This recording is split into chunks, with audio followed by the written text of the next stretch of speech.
All right, Shalom. Before I start, I'm going to give all praises to Yahweh, Bahashim, Yahweh Shai, Bahashim Rakakurash, give honors to the elders and apostles of Great Millstone. Peace, blessings, and salutations to all the Akim wa Akwath, learning and teaching in truth and sincerity. All right, this is going to be a video, with what's going on right now with the former head of Mississippi and the former head of L.A. Now I don't know the former head of Mississippi. I've never had a conversation with him or met him. But I've met the former head of LA, and had conversations with him. All right, I'm just going to be doing this video, Brothers and Apostles is going in on it. All right, this situation is when you have issues with brothers, ultimately the thing that we're focusing on is doing the work. All right, as brothers have been saying, as we're growing up around each other through the Spirit, we're going to be seeing each other's dirty laundry. All right, you're going to see things, and there's going to be things that happen that you need to learn to let go. But you refocus. The focus is pushing the flock to the sheep, not being in that bitter spirit, like which Elder Yashwamba had did a video on earlier. All right, the issue ain't that you guys then left. All right, because you had splits, but the problem is that you split and you just go and talk shit. Keep it about doing the work of the Lord. Keep it about doing the work of the Lord and keep it sincere, because if all you're doing is videos talking crazy about us or talking crazy about the brothers you were formerly with, it makes it look bad. All right, and that's a damn shame, because hell, the dude from LA, I used to like the guy. I used to watch his videos. After he split, I'd stop watching him, because you could tell that there was unresolved issues. And if I'm not about to be watching somebody sneak dissing brothers that I'm still cool with, And so we're going to get this example with Paul and Barnabas, right? When Paul and Barnabas had this split, when you read through the rest of the Gospels, is the rest of the Gospels about Paul cursing out Barnabas and even when he got mad at Peter? Does he spend the rest of the time cursing out Peter? No. All right.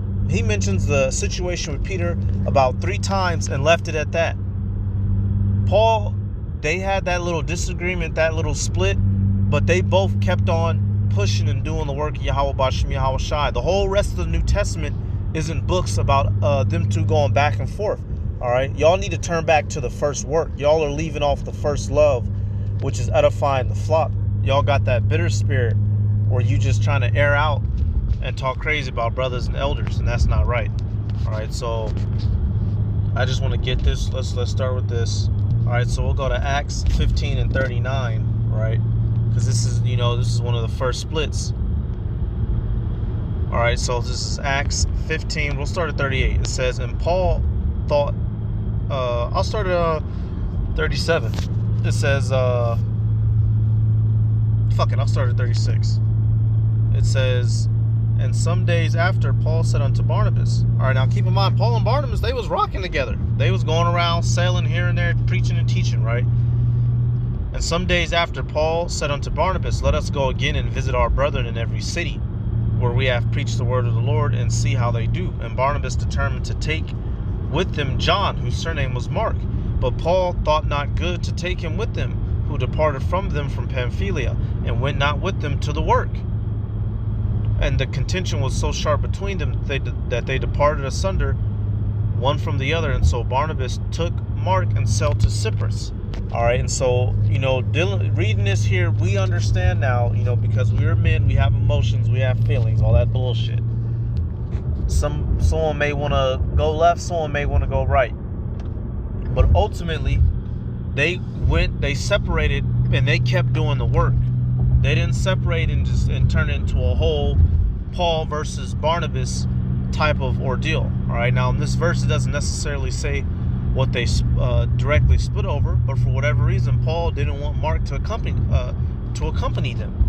All right. But with this split, they split and they kept doing the work. They didn't split and turn the ministry into fuck Paul or fuck Barnabas. All right, and ultimately, a split isn't good. All right, if you have to leave the camp and get excommunicated from the camp, can you still receive salvation? Potentially, but is that optimal?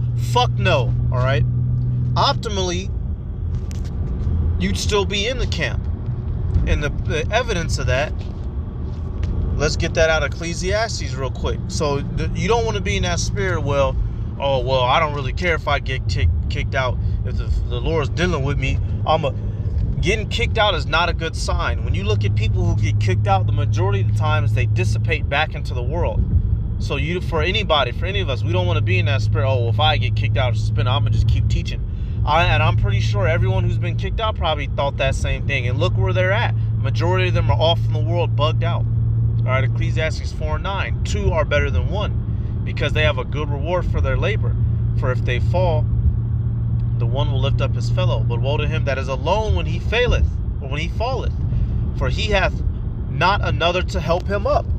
So it's easy, talking what you gonna do if you get put out the camp and I'm gonna keep teaching, I'm gonna be out there until something go down, and now you out there alone. A wolf ain't as powerful alone as he is when he has his pack. Jump down to verse 12. I'm gonna read through 11 through 12. It says again, if two lie together, then they have heat. But how can one be warm alone? And if one prevail against him, two shall withstand him. And a threefold cord is not quickly broken. So it's better off for us to not have these splits any damn way, man. Whatever the issue is in the camp, rectify it. All right, now ultimately, if a nigga's being a nigga, the Lord gonna get him up out the camp if his spirit ain't right. But if you claiming to be a man of the Lord, whatever the issue is, you need to learn how to suffer wrongfully and oversee it. I've had to deal with it. Brothers better than me didn't have to deal with it. Elders and apostles didn't have to deal with it. You think the elder apostle Gabar, elder apostle Ramlab, elder apostle Sahar, elder apostle Rakah, you think they haven't had disagreements or arguments? But they're all still of Great Millstone. They're all still doing the work. They may not live in the same state, but you don't see one of our apostles excommunicated off on his own thing, because it's better to be in one unison. All right. So now let me come back. Let me get this in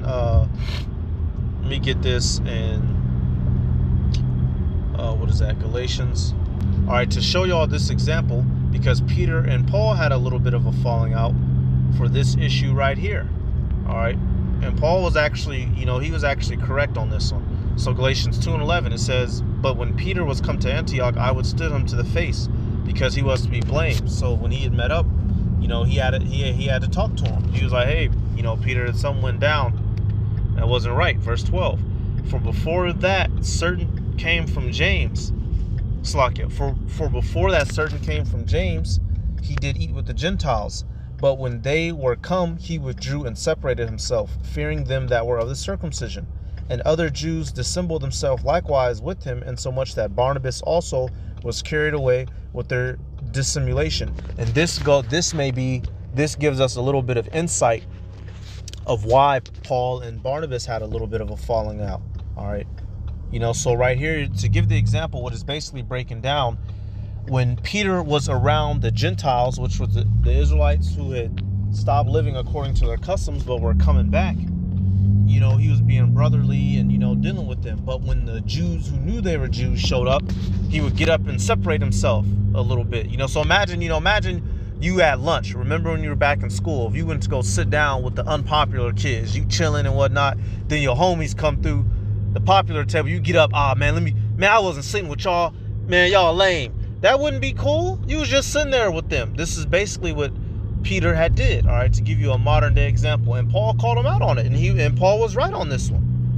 All right, Paul was right on this one, which was the source of this contention. It says verse 14, but when I saw that they walked not uprightly according to the truth of the gospel, I said unto Peter before them all, if thou being a Jew livest after the manner of the Gentiles, and do not as the Jews, why compellest thou the Gentiles to live as do the Jews? So right there, Paul had called them out. He's basically saying that's not a good look to show them, because if you doing that, then they're gonna do that, and it's a bad look. And now, if the scriptural history, Peter is over Paul. Peter walked directly with Yahushua. Paul didn't walk directly with Yahushua, even though he was taught directly through the Spirit. But even still, Paul called him out. So what does this go to show you? Because these two guys, they were former heads of their camp. And spiritually, Peter is the head of the flock. We understand that he's David in reincarnation. But he got called out by Paul, who is not on the same level as him in terms of rank. You know, we don't know who Paul originally is, but we know that Peter is David, so we know that he'd be over him. But even still, he was able to call him out. So those two guys who were the former heads, you call, and I forget the other guy's name, you have to accept the fact that one of your men under you can call you out and tell you when you're doing wrong, and you got to sit there and eat it if they're correct. You can't start throwing around rank card, you know, if they're correct. And that's another issue. Them two dudes, you know, they may feel that they were justified in whatever the issue was because they were the former heads. Well, that's not always the case, man. That's not always the case. All right. And then you come to scriptures like this. All right. So let's say, for instance, it was the case. Let's say, for instance, these two guys got kicked out or put out wrongfully, right? Well, what do the scriptures say about that? 1 Peter 4 and what? All right. 1 Peter 2 and 19, which the elder apostle Ramla brought this out yesterday in that stream he did on Sunday. All right. It says, for this is thankworthy if a man for conscience toward Yahweh endure grief, suffering wrongfully. So if y'all did wrong, then sit on it in Yahweh Bashem Yahweh Shai. You would have been better off being done wrongfully, still with the brothers who love you and got your fucking back, compared to being out here on your own, man. You know, come on. And you know, now they may have some new sheep that they're with, but them sheep ain't been with you, haven't gone through what them original brothers went through with you. Them new sheep that you may have, they don't know you like how your former brothers did. It's a different type of love, man. And you know that. Well, that's why you got the phrase, your day one. Can't nobody replace you. Ain't nobody gonna be tight with you like your day one. So if you have to endure wrongfully, then endure wrongfully, and the Lord will bring it to light. We're not always in the position to where we have to justify ourselves. All right, verse 20. For what glory is it, if when ye be buffeted for your faults, ye shall take it patiently? But if, when ye do well, and suffer for it, ye take it patiently, that is acceptable with Yahweh. So y'all would have been better off if there was an actual issue going on in the camp. You truly believe that you were right and everybody else was wrong, which is usually not the case. If you got 10 brothers saying you tripping on something, you probably tripping on something. But if you were actually being done wrong, you'd have been better off sitting on it, because all this time that has passed now, you've been out the camp, the truth would have come to light by now that you were right and they were wrong. And what's the example of that? With Joseph, when Joseph had that dream about everyone bowing down to him. Matter of fact, let me get that. Let me get this. Joseph had that dream of everyone bowing down to him, even his father and mother, and everyone got on his head. But come to find out, he was right through the Spirit, because they came to bow down to him in Egypt. All right. So an example of suffering wrongfully, Genesis 37 and 10. And he told it to his father and to his brethren, and his father rebuked him and said unto him, what is this dream that thou hast dreamed? Shall I and thy mother and thy brethren indeed come to bow down ourselves to thee to the earth? And his brethren envied him, but his father observed the saying. So yeah, you know, and if I started up, actually, just to show you the dream, verse 9. And he dreamed yet another dream, and told it his brethren, and said, behold, I have dreamed a dream more, and behold, the sun and the moon and the 11 stars made obeisance to me. This was parabolic for his mother and his brother, his mother and his father, and his 11 other siblings bowing down to him. And that actually happened, but him being, you know, the youngest, they was like, oh man, you wicked, you bugging. But come to find out, he was actually correct, because they did come bow down to him. All right. Did Joseph stand up and start trying to justify himself? No, he ate it, and we see where it went. So if y'all's was done wrongfully, you'd been better off letting the Lord justify you. But y'all have been turning this into a back and forth, talking smack on the apostles. You know, the man you call, he said, you know, he basically said he was rocking with Elder Apostle Tahar, but not some of the other apostles and elders. You can't do that. You in that bitter contention spirit.